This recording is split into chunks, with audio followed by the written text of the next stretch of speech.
अस्सलामुअलैकुम वरहमतुल्लाह।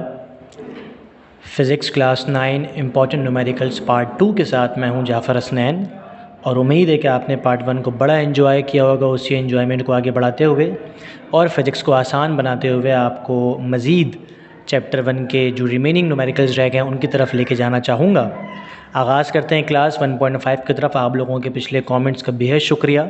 यकीनन आप लोगों ने बड़ा सराहा, बड़ा अप्रिशिएट किया और उम्मीद है इंशाल्लाह आने वाले वक्त में उसको मज़ीद अच्छे अंदाज से हम एलेबोरेट करते हुए आप लोगों तक फ़िज़िक्स को, साइंस को बआसानी पहुंचा दें। लिहाजा स्टार्ट करते हैं क्लास। प्रॉब्लम 1.5 इस वक्त मेरे सामने मौजूद है और आपकी स्क्रीन पर वाज़ेह है बिल्कुल।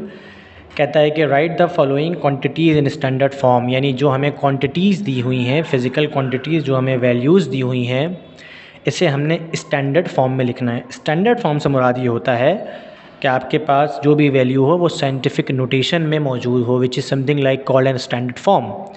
लिहाजा सवाल आपके पास मौजूद है क्लास, कहता है 6400 किलोमीटर्स, यानी कि अगर हम इस वैल्यू के स्टैंडर्ड फॉर्म में लिखना चाहें तो मैंने आपको प्रीवियस लेक्चर में ये बताया था कि अगर आपके पास किसी वैल्यू के अंदर डेसिमल मौजूद ना हो तो आपने कंसीडर करना है कि जो डेसिमल है वो लास्ट वैल्यू में मौजूद है, यानी लास्ट वैल्यू के बाद हिडन है, हाइड है, छुपा हुआ है।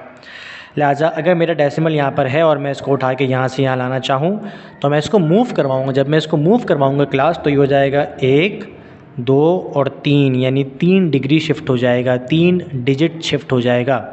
तो ये बन जाएगा 6.4। तो देखें आपका आंसर आपके पास क्या आ चुका है, 6.4। और चूँकि मैंने 3 मरतबा 3 प्लेसमेंट उसकी बैक पर मूव करवाई थी, तो बताया था मैंने आपको लास्ट लेक्चर में कि जब भी हम बैक पे लेके जाते हैं, पीछे लेके जाते हैं, तो हम पावर प्लस में लगाते हैं। चूँकि हम 3 पीछे लेके गए थे तो पावर 3 प्लस में लग जाएगी, ये बन जाएगा 6.4 मल्टीप्लाई 10 की पावर 3 किलोमीटर्स। ठीक है बेटा, उम्मीद है चीज़ें बहुत आसान अंदाज में आप तक पहुंच गई हैं। आगे मूव करवाते हैं।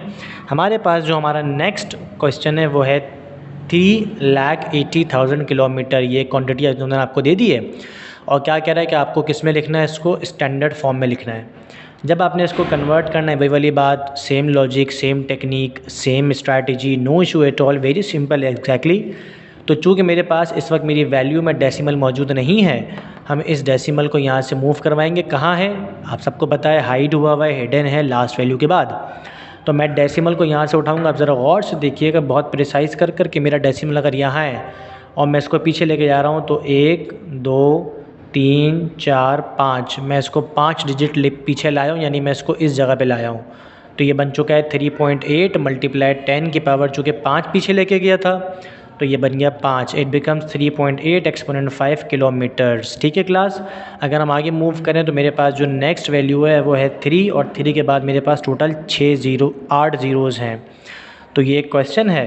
अगर मैं इसको कन्वर्ट करूँ तो चूँकि अभी वाली बात, same logic, same technique, same strategy के इस वक्त मेरे पास डेसिमल मेरा मौजूद कहाँ पर है क्लास, लास्ट में है, हिडन है, हाइड है। मैं इसको यहाँ से उठाऊँगा। जब मैं इसको उठाऊँगा तो मैं इसको यहाँ से पीछे लेके जाऊँगा। देन ऑब्वियस सी बात है कि जब ये यहाँ पर है तो ये 1, 2, 3, 4, 5, 6, 7, 8, यानी 8 डिजिट्स पीछे चला गया। जब ये 8 डिजिट्स पीछे जा चुका है तो ये बन गया 3.0 मल्टीप्लाई 10 की पावर 8। ठीक है, चूँकि 8 पीछे लेके गए थे, पहले बता चुका हूँ आपको, जब पीछे लेके जाते हैं तो हम प्लस में ऐड करते हैं, जब आगे लेके जाएंगे डेसिमल को तो हम माइनस में ऐड करेंगे। तो ये बन गया 3.0 मल्टीप्लाई 10 की पावर 8 ms-1, यानी मिली पर सेकेंड। ठीक है जनाब, या मिली सेकेंड इनवर्स, दोनों बातें ठीक हैं। अगला सवाल कहता है कि 1 डे, एक दिन है और उसको सेकंड्स में लिखें। कैसे लिखेंगे, ये तो हमने एक न्यूमेरिकल भी किया था। आप लोग तो माशाल्लाह अब एक्सपर्ट हो गए एंड आई नो कि आप तमाम एक्सपर्ट लोग इसको ख़ुद बआसानी सॉल्व करेंगे। लिहाजा हम देखते हैं। हमने लिखा है स्टैंडर्ड फॉर्म क्या है जनाब, एक दिन में होते हैं 24 घंटे। जब हम उस 24 घंटे को कन्वर्ट करेंगे किस में, सेकेंड्स में, तो जाहिर सी बात है हम स्टेप बाय स्टेप कन्वर्जन करेंगे। तो 24 से हम किस में आ जाएंगे, 60 में। 60 का मतलब क्या होता है कि भाई हर घंटे में 60 में, एक घंटे में आपके पास 60 मिनट्स होते हैं। जब आपके पास एक घंटे में 60 मिनट होते हैं तो चूँकि हर मिनट को भी देखना है, लिहाजा हर मिनट में 60 सेकंड होते हैं। तो जब भी हम 8 से सेकंड में जाएंगे आपने याद रखना है कि आपने 60 मल्टीप्लाई 60 लाजमी लिखना है। ठीक है, तो ये बन गया 24 मल्टीप्लाई 60 मल्टीप्लाई 60 सेकेंड, तो ये बन गया 86,400 सेकेंड्स। ठीक है, ये हमारे पास हमारा आंसर आ गया। नेक्स्ट मूव करते हैं। इस तरह हमारे वाला पार्ट कंप्लीट हो गया। प्रॉब्लम 1.6 बहुत आसान सवाल जनाब।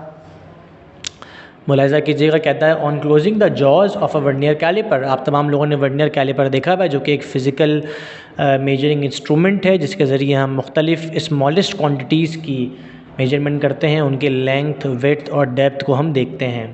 तो कहता है कि जब आपने वर्नियर कैलिपर के जॉज को बंद किया तो जो उसका ज़ीरो होगा किसका, वर्नियर स्केल का। आपको पता है वर्नियर कैलिपर में दो स्केल्स होते हैं, एक को हम मेन स्केल कहते हैं, दूसरे को हम वर्नियर स्केल कहते हैं।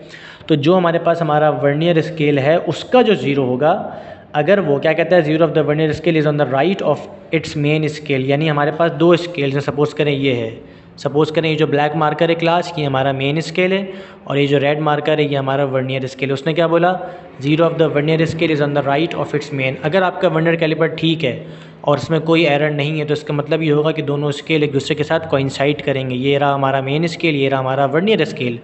उसने आपको क्या बोला हुआ है कि जो आपका वर्नियर स्केल है वो राइट पे है मेन स्केल के। ये ब्लैक वाला मेन स्केल था, ये रेड वाला राइट वर्नियर स्केल था। तो उसने क्या बोला कि वर्नियर स्केल जो है वो मेन स्केल के राइट पर है, यानी सीधे हाथ पर है। ठीक है, कितना, such that fourth division of its vernier scale, यानी जो वर्नियर स्केल का फोर्थ डिवीजन है coincide with one of the main scale division, main scale की किसी एक डिवीजन से कोइंसाइड कर रहा है यानी टकरा रहा है। आपको पता है ना स्केल के ऊपर डिवीजन्स लिखी होती हैं 0, 1, 2, 3, 4, 5 इस तरह।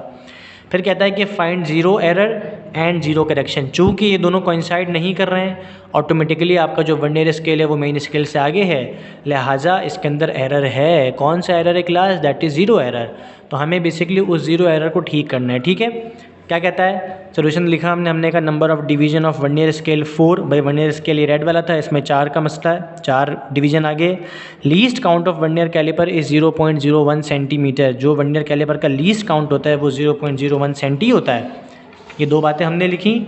ज़ीरो एरर का फॉर्मूला क्या होता है जनाब, ज़ीरो एरर का फॉर्मूला होता है कि जो हमारे पास वर्नियर स्केल की डिवीज़न है वो लिखना होता है और उसको लीस्ट काउंट से मल्टीप्लाई करवा देते हैं। तो ये बन गया 0.04 सेंटीमीटर। तो यानी जो हमारे पास ज़ीरो एरर था वो इतना था। डन हो गया, बच्चों वाली बात है ये, तो हम बस ऐसी रिवीजन कर रहे हैं, आसान है, कोई इशू नहीं है। फिर कहता है कि as zero of the vernier scale is at the right side of the zero of the main scale. क्या कह रहा है, चूँकि सवाल में हमें बताया था कि हमारा जो वर्नियर स्केल का ज़ीरो है वो राइट साइड पर है किसके, मेन स्केल के ज़ीरो के, लिहाजा ज़ीरो एरर पॉजिटिव है। आपको याद रखनी है ये बात कि जब भी कभी वर्नियर स्केल राइट साइड पर होगा तो जो ज़ीरो एरर होगा वो पॉजिटिव होगा, और जब भी कभी वर्नियर स्केल लेफ़्ट साइड पे होगा तो जो ज़ीरो एरर होगा वो क्या होगा क्लास, वो नेगेटिव होगा। लिहाजा जब भी ज़ीरो एरर पॉजिटिव हो तो आपने याद रखना है कि माइनस ऐड करना है हमारे आंसर में, और जब भी ज़ीरो एरर नेगेटिव हो तो आपने याद रखना है कि आपको प्लस ऐड करना है हमारे आंसर में। डन हो गया। इसी के साथ ये आसान तरीन सवाल भी हमारा मुकम्मल हुआ। आगे मूव करते हैं क्लास, एंडिंग की तरफ आ गए। प्रॉब्लम 1.8 क्या कहता है जनाब, कहता है which of the following quantities have 3 significant figure. कह रहा है आपको इन्होंने 4 ऑप्शन दिए हुए, एक किस्म का ये न्यूमेरिकल भी है, एक किस्म का ये एमसीक्यू भी है। यानी हो सकता है कि आपको ये सवाल हमारे एमसीक्यूज़ में मिल जाए बोर्ड में, जो कि बड़ा इंपॉर्टेंट भी है। तो कहता है ये आपको 4 सवाल दिए हुए हैं, कह रहा है ये बताएं कि इसमें से कौन सी ऐसी क्वांटिटी है, एक भी हो सकती है, एक से ज़ायद भी हो सकती है, जो सिग्निफिकेंट फ़िगर है। ठीक है, सिग्निफिकेंट फ़िगर से मुराद ये है कि जिसमें ना कुछ ऐड किया जा सकता है ना ही कुछ डिडक्ट किया जा सकता है, यानी कोई तब्दीली नहीं की जा सकती, उसको हम कहते हैं सिग्निफिकेंट फ़िगर। लिहाजा हमने जब अपना ए ऑप्शन देखा तो हमने कहा कि भाई 3.0066 लिखा हुआ था, इसको जाहिर सी बात इसमें से अगर हम लास्ट डिजिट्स को ओमिट कर दें तो हमारी वैल्यू को कोई ख़ास फ़र्क नहीं पड़ेगा। बी पार्ट देखें तो लिखा हुआ 0.00309 kg।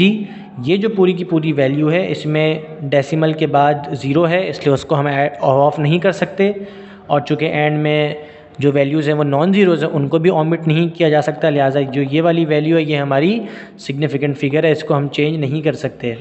सी में ऑप्शन आए तो हमारे पास 5.05 वैल्यू है। 5.05 वाली बात उसूल आपको याद होनी चाहिए कि डेसिमल के बाद ज़ीरो आएगा तो उसको हम हटा नहीं सकते, और आखिरी में चूँकि नॉन ज़ीरो डिजिट वैल्यू है तो उसको भी हटाया नहीं जा सकता। लिहाजा सी भी हमारे पास सिग्निफिकेंट फ़िगर है।